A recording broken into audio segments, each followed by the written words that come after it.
So this is to just bring community members together to kind of give to our moms, since we can't do like anything in person these days, and like the big latch on is not canceled, but we're having to do it virtually, and everything's just shifted so much. So I really wanted to just see and talk with people in the community about just different tips or ways that people who don't know who you are and what you do, and the amazing help that you bring the community among breastfeeding moms. So that's kind of the point of this. I have my questions right here. And so the first one is, like, obviously I know who you are. I love you, Carolyn. I rave about you to all of my moms. I'm always like, oh, what doctor's office do you go to? And whenever they're like Buttermilk, I'm like, oh my God, we love Carolyn so much. She's our girl. Like, she's helped me. Like, so really just like, who are you? What do you do? That kind of stuff right now. Okay.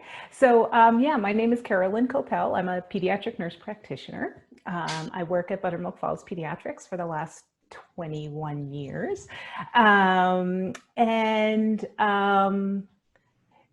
So yeah, so my role is obviously primary care, as we all are. And I think my specialty role is in integrative medicine, which has transformed over the years, and I'm continuing to transform as I learn more stuff and we find out more information, and it's just you know, an ongoing process. So really, lactation and supporting breastfeeding is all part of that. This is besides the prenatal period, this is the biggest transition of somebody's life, really, right? And I think so. Yeah, so that's who I am. I love that. I didn't realize that you have been doing this for 21 years. That's amazing. Mm-hmm. And I have to say, before we get into this, because obviously we're all pro breastfeeding. Yeah. I also want to say that it doesn't always work for everybody. And sometimes the match isn't right. And sometimes, so I always want to start off a conversation like this because we can get so passionate about breastfeeding. Right. Yeah. The best way to feed your child is what's right for that child and that mother. And as much as we know that there are these special, amazing things that breast milk does, if it doesn't always happen, and if it doesn't happen, and I just want to throw that out, because breastfeeding, we're all going to say all these wonderful things about breast milk and what it does and all, and I'm sensitive to want to be sensitive to some people, and absolutely. And so, yeah, that's just an aside. I just felt like I had to start throwing that in. No, I totally agree with you, because that's like something I always like remind my moms, is that it's really, if you feel really passionate that this is what you want to do, then we can work really hard. But if you're like on the fence and it's like more mentally taxing for you to be like essentially feeling like you're struggling and feeling like a failure, because that's what we feel as moms. Like immediately we feel like we can't do, like if there's one issue with breastfeeding, like in the first 24 hours, we're like, all right, I've already failed as a mom. Like I can't do my job. And then we can go down this rabbit hole, and like, we don't need that. Like whatever is good for you and your baby is good. Like exactly. That's all that matters. So, yeah. So anyway, so that aside, of, community and, the support that women get, when I first started, I don't think, for instance, like the and I may be wrong, I don't think we had as many community supports. So right now we have the moms program, we have WIC, we have, you know, the doctor's offices, we have private lactation consultants. And I think part of what people, you know, often say to me, and you probably hear this too, is, Yeah. but isn't it just supposed to be natural? You know, it's just supposed to happen. You know, why do I have to come see you? Yeah. And talk to them about how our lives are different. We don't have our aunts and our grandmothers and our mothers necessarily right close by. And we don't, or if we do, they didn't necessarily breastfeed. So they may not know some of the tricks that Yeah. consultants, you know, are trying to pass along. And so that I feel like has changed, that sometimes we're needing to reach out more and get outside help than our immediate circles. And I agree. Yeah. I'm thrilled that there are so many resources in our community. So I'm really curious, as I think we've talked about this obviously because we've had lots of appointments and I chat your ear off all the time. But what made you want to get into this line of work, being a nurse practitioner, being in integrative medicine? Yeah, so I started off as a registered nurse working in a hospital with a very high acuity. So I was working with transplant patients, and I was working with patients, you know, all pediatric. I've always been focused. I was working with children with cancer, with heart transplant, open heart surgery, you know, so very, very high acute sick children who had amazing insight. Like, I learned more from those kids than, you know, they just had more mature thoughts about life. And so that brought me down a place of really understanding how far the body can go and still be working, maybe not optimally, but you know, how much stress the body can have and still somewhat function. Yeah. But really my passion has always been more prevention.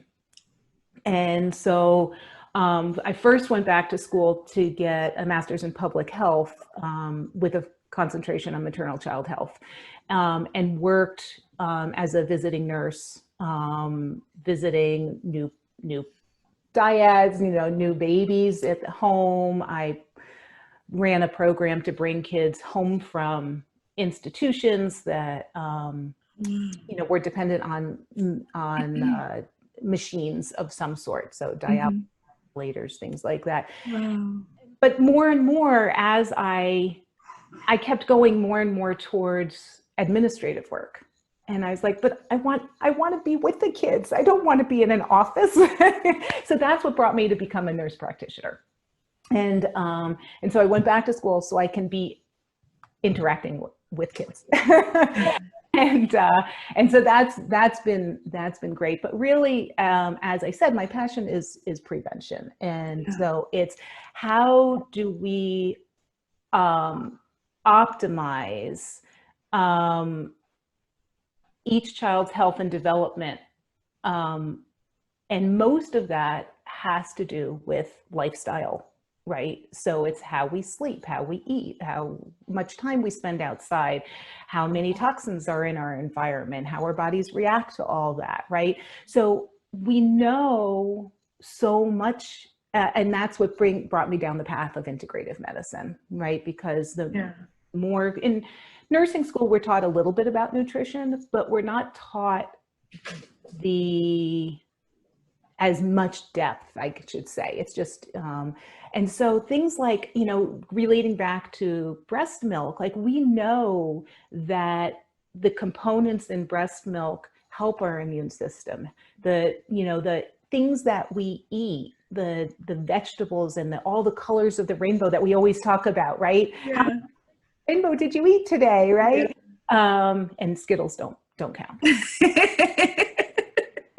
But so good.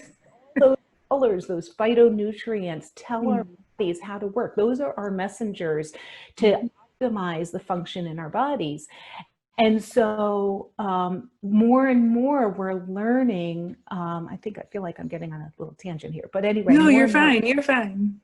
The interaction between what mom eats, what's in the breast milk. And, we know that, and then how that interacts with the child, right? Yeah. We know that some of the macronutrients, the proteins and the fats and the carbohydrates are relatively stable, depending on what's going on with the child and the age of the child and things like that. But those are relatively stable. But when it comes down to, what the mom eats, that's when we get down to the nitty gritty of the cellular function, right? I mean, it can go like, whoa, way over your head. And that's the part that fascinates me.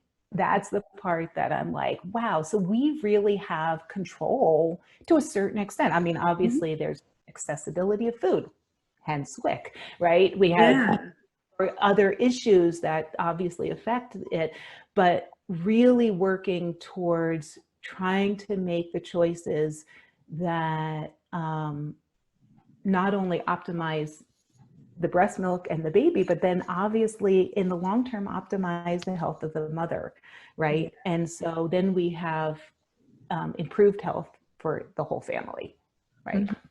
Yeah, that's amazing. I thank you for everything you just, like all the information I just got. I am blown away by how blessed we are with someone so knowledgeable that wants to do this work for our children. Like, I'm humbled. Thank you, Carolyn. I'm humbled with bring their children to me to be seen. Right. Oh. What I find myself constantly talking to moms about just how amazing it is that our bodies can just grow a human without us having to consciously think about it. And then I always relate it because it's kind of the same way with breast milk. Like, right. Our body's just making the breast milk without us having to consciously think, oh, I need to make milk for my baby. Right. And the way that the saliva goes in and it like communicates with our body, and I too am just blown away by our bodies.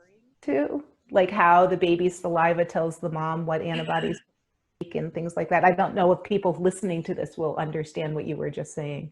Oh, well, yeah, I don't really know. I just know that baby's saliva goes in and somehow talks and communicates to mom's body to tell it what baby needs. And so like there's been studies that show like if a baby is coming down with an illness, even if mom doesn't have any sign of illness, the antibodies for that baby increase, in almost immediately, right? yeah. The body knows, oh, I have to protect this child.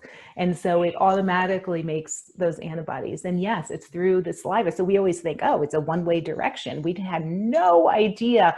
I mean, the two-way direction that this all takes place. Yeah. Yeah, it's amazing. What would a tip be that you would give a brand new mom that comes to you, like first or second appointment, and maybe she's having a little bit of a struggle? Like, obviously, you start with the latch and checking the latch.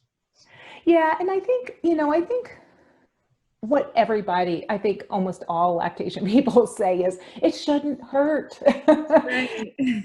They're like, oh, but this is my first time. I'm like, it shouldn't hurt. Right. So I think that what I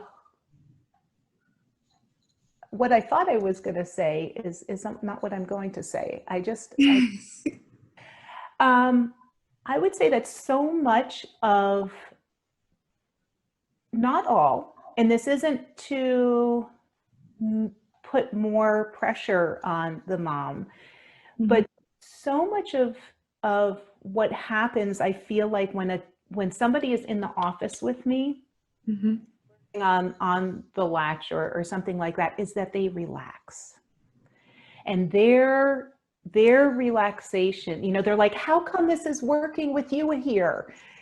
And I think that it's just you're putting yourself in the hands of somebody else, and it just allows your own like body to kind of settle in and say, I'm in the hands of somebody who knows what they're doing, so it's okay. Yeah. And so their emotional that emotions like, is this going to work? Is this going to work? Am I going to be in pain? Right. And that, you know, that toe curling pain that we all like are, Yeah. you know, and everybody's emotions are up here. And of course the baby is going to react to that. And so when they're in the room and the emotions calm down and then the baby calms down, and I feel like that sets the stage for success. And so what I would love is for, yes, there not to be pain, but Yeah. in doing that, and that's not normal. Pain is not okay. Mm-hmm. But in saying that, if we can think about, you know, think about what you did for labor. What was it that helped you relax during labor? What is it that sends you, you know, is it music? Is it looking outside in nature? Is it, you know, whatever it is that helps you kind of relax, take, you know, that heightened response down a level, take the worry away, is going to help that whole relationship.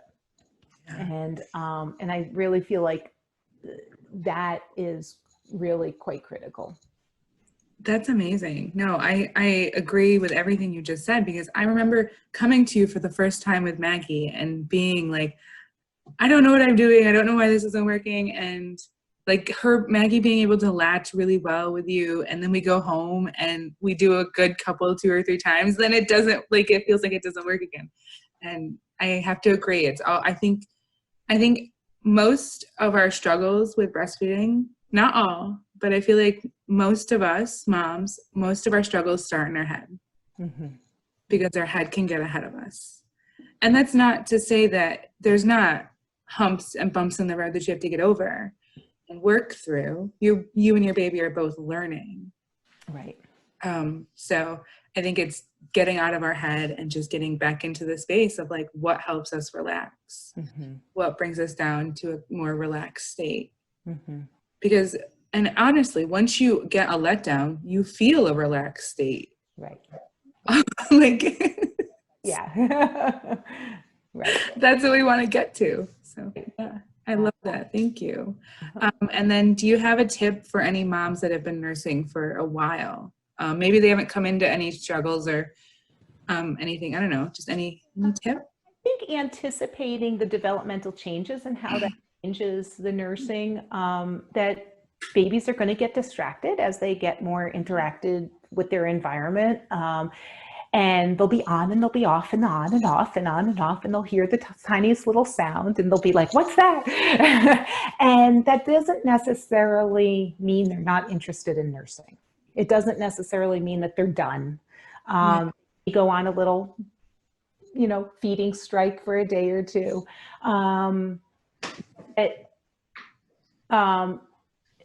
Looking at the developmental appropriateness of the child and what that means for breastfeeding, I think leading it to that, I think is something that's important to keep in mind, that it's not always going to be, you know, feeding every 2 hours and, you know, for, you know, I mean, some babies are so efficient and they'll, you know, feed in 5 or 10 minutes, and then other hour nursers, but then they get to the stage where they're you know, distracted. Feeding might last 1 minute and it might last 45 because they're on and they're off and they're on and they're off, you know. So I think staying flexible, but again, doing what is right, because what I don't want is for there to be any negative to, oh gosh, my child needs to feed again, right? Like, that happens every once in a while, of course. But if it's happening all the time, I think that's something to explore. I have to agree. I think we can just get in our heads a lot, and it's really easy to go down like a rabbit hole with anything sometimes. So yeah. Well, thank you, Carolyn. Thank you so much for taking the time out to talk to me. Sure, no problem. I am really grateful, obviously, for my own experience and all the things that you've helped with us. But I'm really grateful for you coming and talking for my moms, for our WIC moms, because I hope, and I honestly, I hope that these are able to reach like outside of WIC and help just the community in a sense, because we all need support no matter what. We all need to be shown a little bit more love and kindness. So I'm really grateful for your kindness of talking to me today and answering these questions. I hope you have a wonderful day. Thank you too, and happy breastfeeding week. Yay! Happy breastfeeding week. Bye, Carolyn. Bye.